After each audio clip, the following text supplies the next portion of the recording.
And that is the most unique thing that we have as Gambians. Like, we interact with one another, we live with one another. It doesn't matter how big the family is. We share everything, no matter how little it is. And people are content with that. That even if things are going hard, you can still observe smiling faces under each and every person that you meet along the street. So that is a plus for everybody in the Gambia. And that is why I'm a proud Gambian and a proud African. And I believe I can make it. And I'm going nowhere but in the Gambia. Nobody is going to do it for us. That's right. If we are all running away, when are we going to make it? We have to stay in Africa, develop in Africa, and then show to the world that Africa have a better image than the one they portray in the West. I think this is what we all need to do as Africans. And then we promote that as Pan-Africans and also as Gambians. Excellent. I couldn't have said it better myself, actually. I propose that you come and do some shows with me. This brother's got it going on.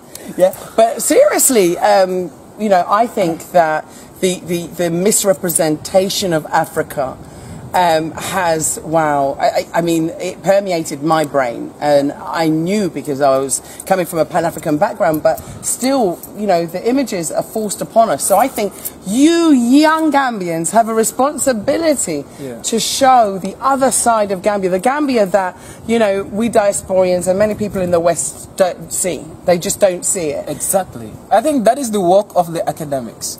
That is the work that we need to do as young scholars.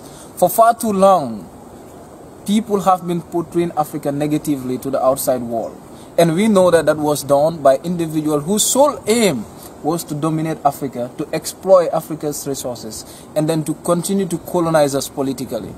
Now, our role as academics, as young scholars, is how do we make sure that this picture is changed from the literature itself, going back to rewrite the books, to rewrite the history of Africa, and then to show to the world that we have a better image that the world is actually seeing as of today.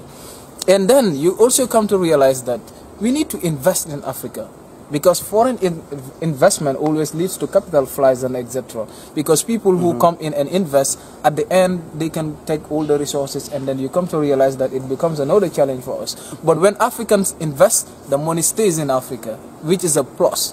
It can enhance, it can help when it comes to employment, when it comes to, coming up with all the facilities and then enhancing the development that we own, that we all desire as Africans and etc. I think that is what we need to do as we speak, and that is what we all Africans need to be thinking into that particular line, like trying to see how we can repent that particular picture shown by the outsiders about Africa. Because they, in fact, let me tell you, there was this quotation that I read. It was actually done by a British parliamentarian, Lord Macaulay, in 1835. He speaks about Africa, and then he said, in order for the West to dominate Africa, they need to overthrow our very backbone, and that is our education system. When we believe that everything that is Western is correct, then they can dominate us forever. Exactly. And that is 1835. They've been working on those bases. So today it is high time, because we know the realities. Let us try to rewrite the history. Let us try to work again and attract investment in Africa by Africans.